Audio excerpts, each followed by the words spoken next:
Reinaldo, o título da sua pesquisa é O Cinema Político de Leon Hirschman, 1976-1981. Engajamento e resistência durante o regime militar brasileiro. O que você estudou exatamente na sua pesquisa de doutoramento, Reinaldo?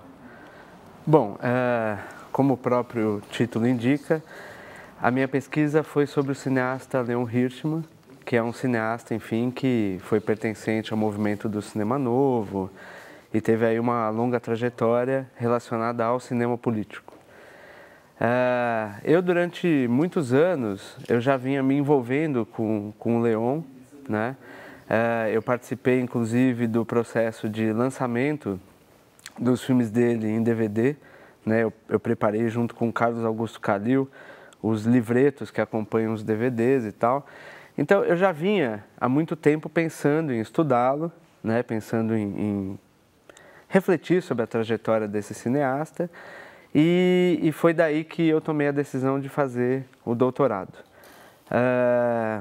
A trajetória do Leon é uma trajetória que vai de 1962, quando ele dirigiu o seu primeiro filme, que é um curta-metragem chamado Pedreira de São Diogo, e vai até os seus últimos filmes, já no final da década de 80, meados da década de 80, que são os filmes da trilogia Imagens do Inconsciente. Bom, tinha esse corpus, digamos assim, né, essa trajetória, e eu pensei, o que eu escolho, né, sobre o que eu vou tratar? E eu escolhi justamente pensar os filmes que ele realizou de meados dos anos 70 até o início dos anos 80, quer dizer, um período que coincide com o amplo debate público sobre a questão da redemocratização brasileira, e eu me concentrei foi meu foco, né? Pegar alguns filmes nesse momento e discutir qual que é a concepção de cinema, de projeto estético, enfim, por trás do Leon. E o que te chamou a atenção especial, o que te fez despertar para o cinema dele exatamente, olhando para uma geração tão interessante que o Brasil teve naquele momento? Olha, eu diria que tem vários fatores, né? Primeiro tem um fator que é o fato de que o Leon era, ao meu ver, muito pouco estudado, né, pelo mundo acadêmico. Então, assim, você pega a geração do cinema novo, você pega essa geração ali que explode no início dos anos 60, você tem, bom, sobre Glauber Rocha você tem inúmeros e inúmeros estudos, né? Acho que é o autor, certamente, que mais livros sobre ele existem e tal, do cinema novo. O Cacá Diegues é um cineasta relativamente bem conhecido, né? Você tem também várias publicações sobre ele, entrevistas que ele concedeu. O Arnaldo Jabor continua tendo uma vida pública muito ativa. Então, quer dizer, também pesou o fato de que ele era um cineasta muito bom, cineasta que tem uma qualidade cinematográfica evidente, um projeto muito maduro de cinema, mas um cineasta que não tinha sido estudado, né? Então, acho que pesou, por um lado, isso. Certamente, por outro lado, pesou o fato de que ele foi o cineasta, entre os cinemanovistas, que mais se preocupou em tentar resolver um dilema típico do cinema político, que é o dilema da comunicação com o espectador, né? Quer dizer, eu como cineasta me proponho a fazer uma cinematografia política, de crítica social, no caso de denúncia ao regime militar, mas ao mesmo tempo meu filme ele não é visto, né? Ele é pouco visto, ele não tem circulação no mercado, ou de repente eu decido que eu vou fazer uma estética experimental, o que, claro, é muito bom, mas dentro do cinema político você tem esse dilema, talvez essa estética não chegue ao público. Então ele foi alguém que tentou resolver essa equação. Vou fazer um filme, um cinema de denúncia, mas um cinema que eu consiga com ele alcançar o maior número possível de espectadores. Quer dizer, acho que esse dilema, essa preocupação atravessou a trajetória do Leon do início ao fim, acho que sem dúvida do primeiro ao último filme, né? E ele conseguiu justamente, o seu filme mais visto, mais apreciado, que mais debate público teve, foi justamente um dos filmes que eu estudei, que é o Eles Não Usam Black Tie, que é de 1981.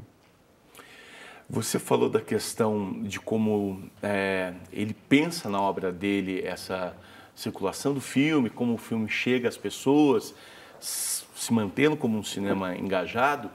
Isso, eu posso dizer que está no centro da sua tese. Você vai pensar, para além do cinema do Leon, também a questão de o que eu posso chamar talvez de uma crise da cultura de esquerda no Brasil, que pega o momento pré-64 e depois como ficamos depois do golpe, como fazer arte, como chegar às pessoas, como vem o povo, né? Qual o papel do povo nisso, o papel do intelectual.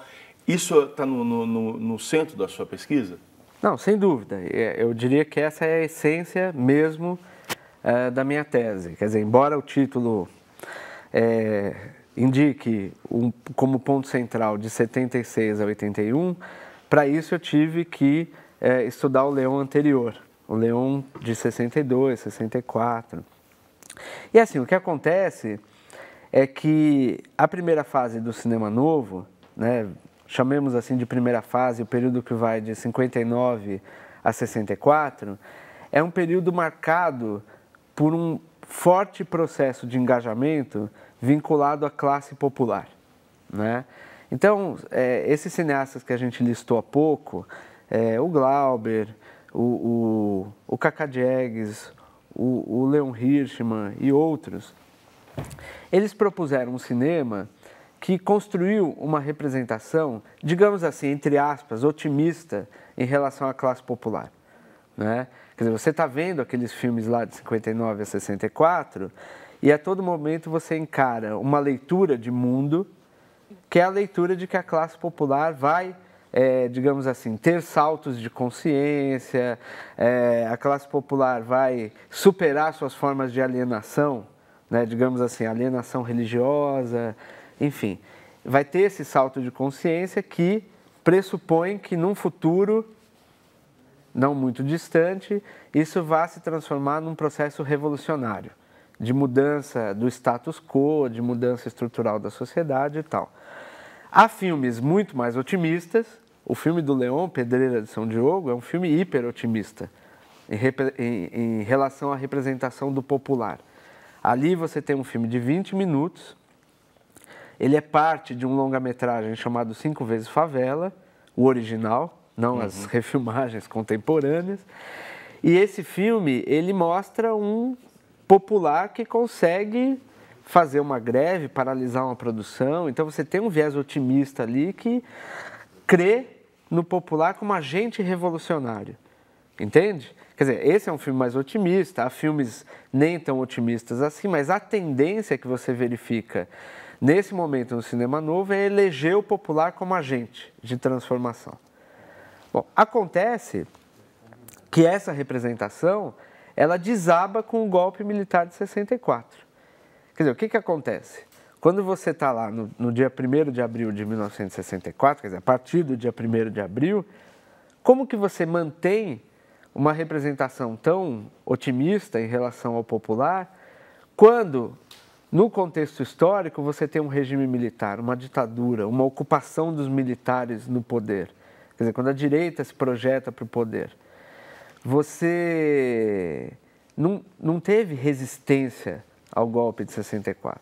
Cadê aquele povo que nas telas parecia tão vigoroso e que não ofereceu resistência nenhum quando o golpe aconteceu? Quer dizer, na minha concepção, e eu discuto isso bastante na tese, haverá uma dissintonia, uma dissonância mesmo, entre o popular que aparecia na tela e o popular existente no contexto histórico, na realidade social. O cinema novo se dá conta de que aquela representação dizia mais sobre eles mesmos, era mais o espelho dos desejos de militância que eles tinham, do que exatamente algo que estava ali historicamente pronto para um projeto de revolução. Bom, uma vez que essa representação desaba, o cinema novo vai, num primeiro momento, viver uma crise muito forte, uma crise de projeto de mundo muito forte. Os filmes do cinema novo de 65 a 69 são, no geral, filmes muito melancólicos. Onde, olha só que interessante, ao invés de representar o povo, eles passam a representar a si mesmos.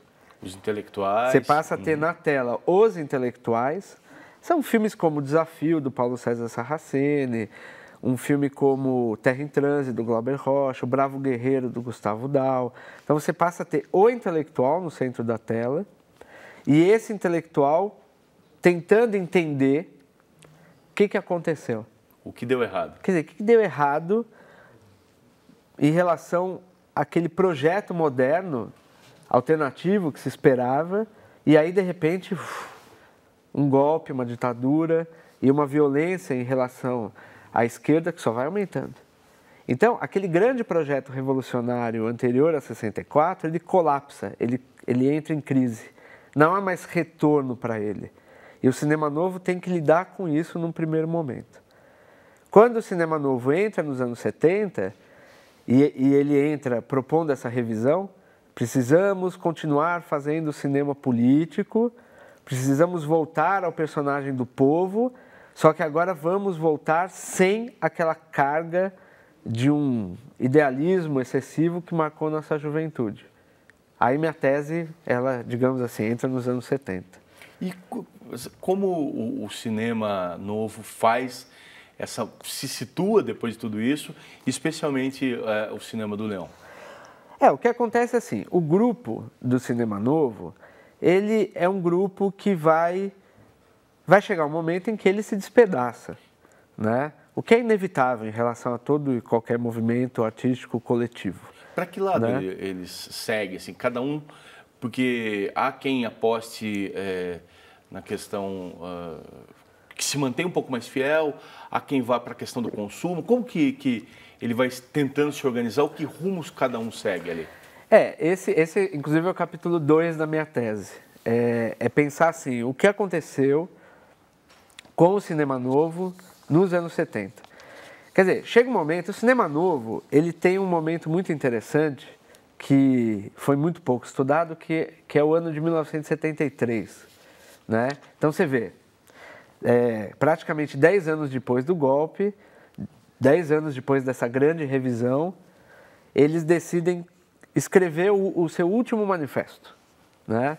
É um manifesto que se chama de 63 a 73, ele é assinado por 8 cinemanovistas, mas pelo que eu entendi, ele foi redigido pelo Cacá Diegues, e é a última tentativa do cinema novo de se manter como grupo. Agora, esse manifesto ele é mais interessante para entender que essa tentativa não vai dar certo. Quer dizer, não existe mais o grupo do cinema novo. Não existe mais, entende? Quer dizer, é um manifesto, hoje, lido, ele diz mais da crise do que do reagrupamento mesmo do grupo. E aí o que acontece é que, na década de 70, cada um está com o seu cinema. Curiosamente, todos eles estão partindo da revisão, da grande revisão.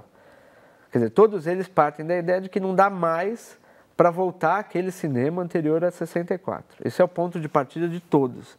Só que cada um com o seu projeto. Então, por exemplo, o Cacá Diegues vai pensar num cinema que volte à classe popular, volte a ter o povo no centro da tela, só que ele vai pensar numa ideia de cinema como consumo e alegria.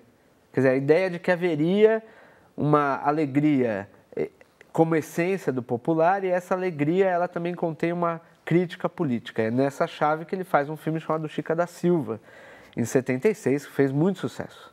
Né? Então esse é o projeto do Cacá, resumidamente. O Nelson Pereira dos Santos, por exemplo, ele vai fazer um cinema que tente criar narrativas vinculadas à religiosidade do popular, à religião afro-brasileira.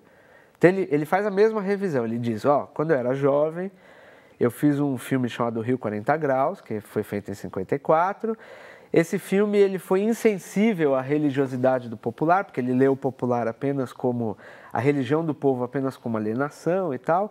Então hoje, passados, 20 anos, eu quero me voltar para essa religiosidade do popular de uma maneira mais sensível, sem aquele peso, né, da crença revolucionária. Então cada um foi apontando para um filme. Nesse contexto ele fez o filme Amuleto de Ogum, que é um filme de 75. Então, nesse contexto, cada um foi pensando um projeto. E aí, qual que é o projeto do Léon? Né? Que aí é o centro mesmo da minha tese. O Léon, ele é uma figura muito interessante.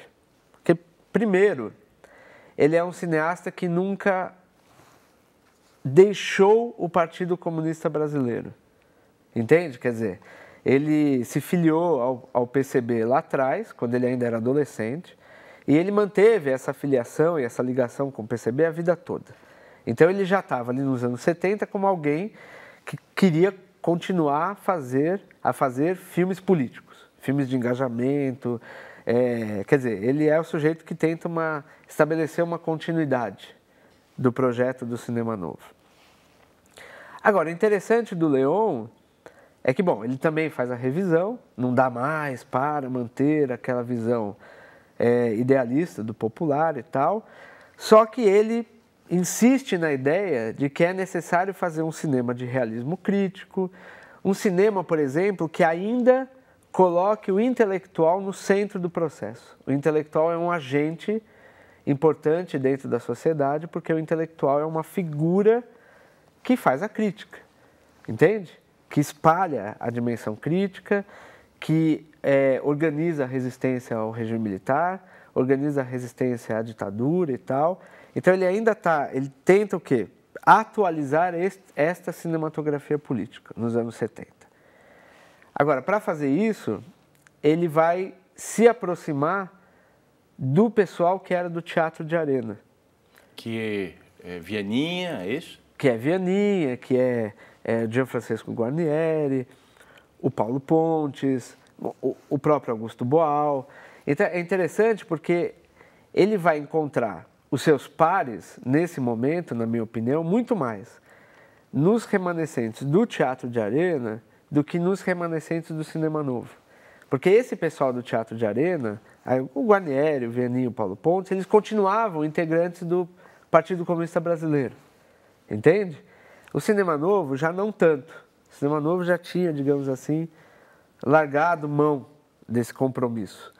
Então, o pessoal do teatro de arena, esse sim, mantinha um vínculo e tal.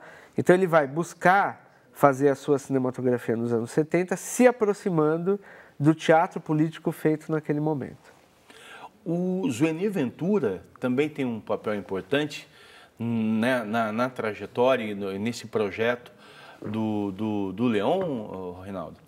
Então, o que acontece é o seguinte, o Léon, ele dirigiu um filme em 72 chamado São Bernardo, que muitos pesquisadores e críticos consideram o seu grande filme. Baseado no livro do Graciliano. Isso, é uma adaptação do Graciliano Ramos. Realmente é um filme maravilhoso. Embora não tenha estudado na tese, provavelmente eu diria que é o grande filme do Léon, né? Com Alton Bastos, enfim, é um filme gigantesco. Só que é um filme que deu muita dor de cabeça para o Léon.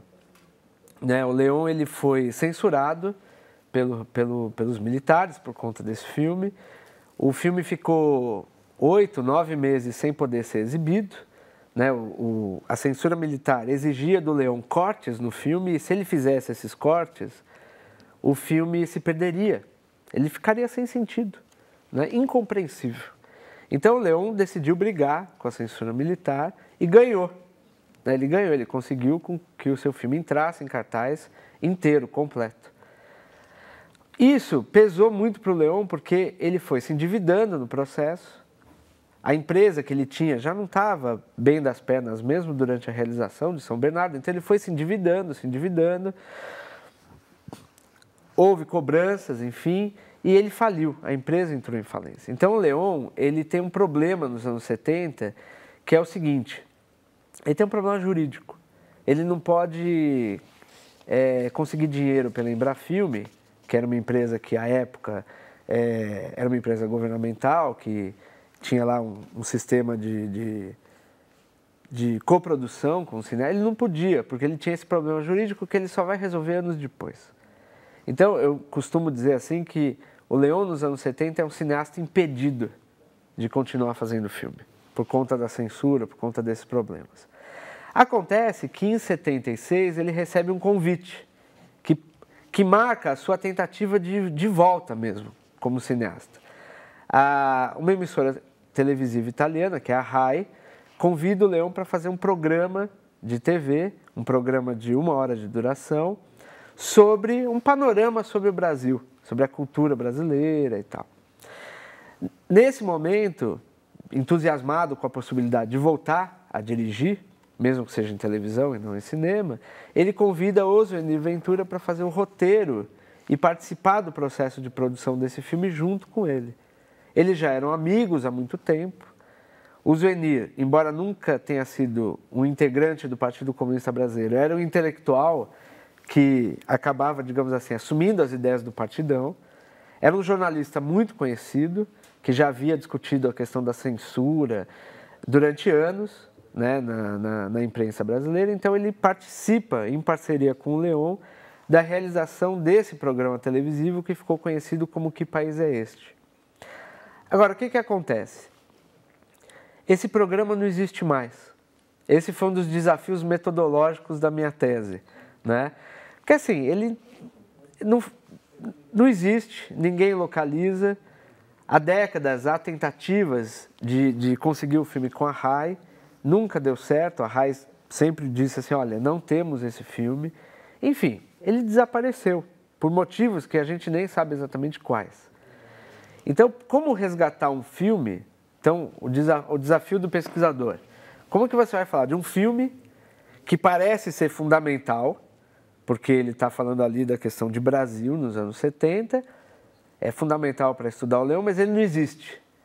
E aí entrou a parte que eu considero a mais, assim, de fato, que entusiasma mais, me entusiasma como pesquisador, que é conseguir descobrir os documentos em arquivos onde você consegue visualizar o que foi o filme.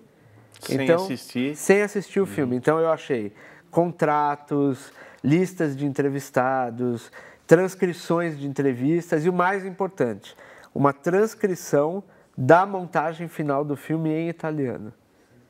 Entende? Com isso eu consegui ver, assim, ver entre aspas, o que era o filme. E foi surpreendente. Por quê? Porque ao descobrir esse filme, o que eu descobri?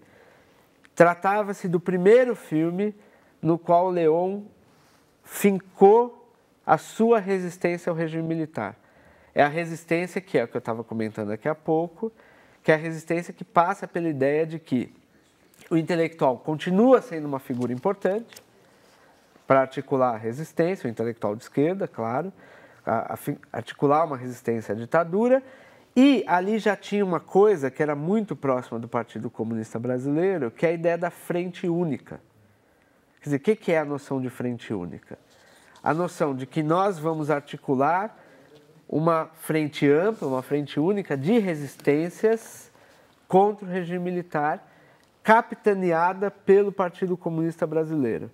Então, tem que juntar as lideranças do popular, as lideranças intelectuais, as lideranças culturais, as lideranças da sociedade civil, todo mundo a favor de uma mudança pela democratização, pela democracia. Isso está lá nesse filme Desaparecido, né? Ô, Reinaldo, você contando disso tão instigante para o pesquisador, de reconstruir na mente, a partir de documentos, um filme que muito provavelmente não exista mais, mas felizmente a gente tem outros filmes dele que existem ainda, e não faz sentido, claro, a gente falar do Leon Hirschman sem mostrar um pouquinho dele. E você separou aqui 2 trechos do Eles Não Usam Black Tie, do Gianfrancesco Guarnieri, que ele leva para o cinema. E acho que é importante a gente mostrar, para quem não conhece o cinema dele, para que possa ter uma ideia, e você pode comentar também um pouco desses 2 trechos. Vamos soltar na ordem. Esse é o primeiro trecho, né? A gente pode soltar o primeiro. Vamos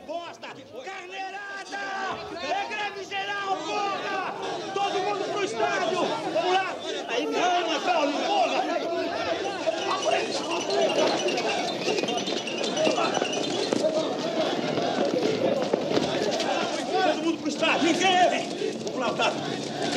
Todo mundo pro estádio!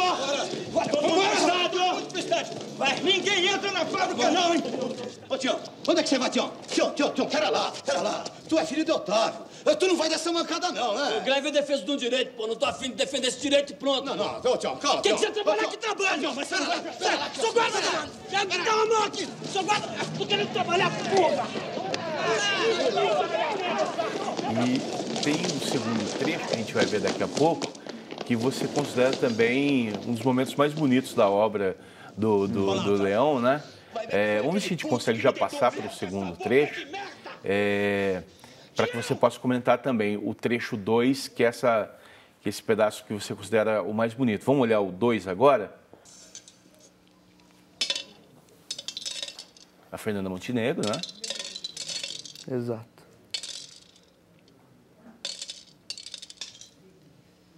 E o Gianfrancesco.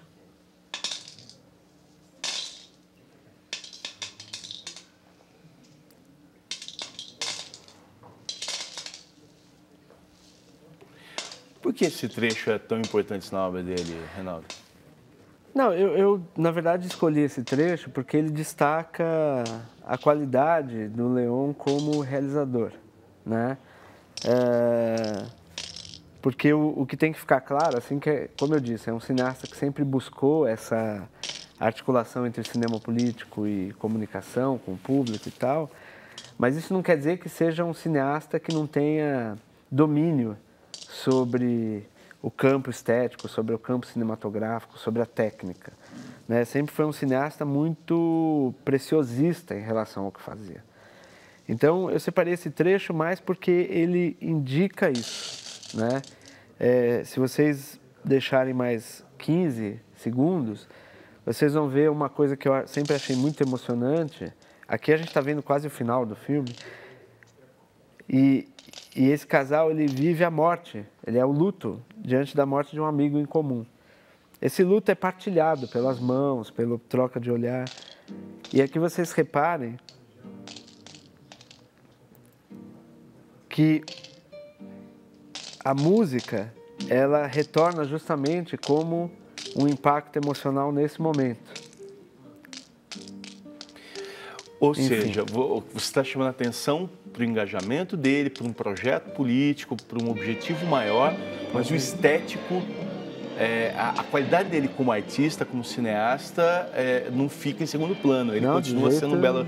De jeito nenhum. Assim, na verdade, ele é um grande realizador dentro de um cinema que pressupõe essa perspectiva mesmo de se abrir a uma comunicação, né? O Leão, ele sempre teve uma característica muito interessante, que você nota assim de obra a obra, que parece que ele sempre guardou um momento do filme para um grande experimento estético, sabe assim?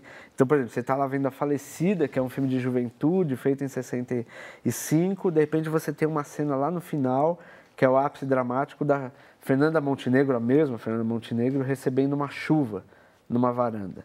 Você fala, nossa, ele guardou o filme todo para essa grande explosão da forma. São Bernardo a mesma coisa, que é o momento em que as luzes dentro de uma igreja se apagam. Aqui a cena do feijão. Então ele sempre teve essa característica que era saber que dentro de um filme de contenção da linguagem, haveria um momento em que essa linguagem explode, né, como experiência. São muito um grande cineasta. Enfim. Eu sou suspeito. Reinaldo, queria te agradecer imensamente pela entrevista, por falar do Leon Hirschman, te parabenizar pelos 2 prêmios da tese, menção honrosa no Prêmio CAPES e também no Compós. Realmente muito obrigado pela entrevista, Reinaldo. De nada, obrigado pelo convite. Enfim.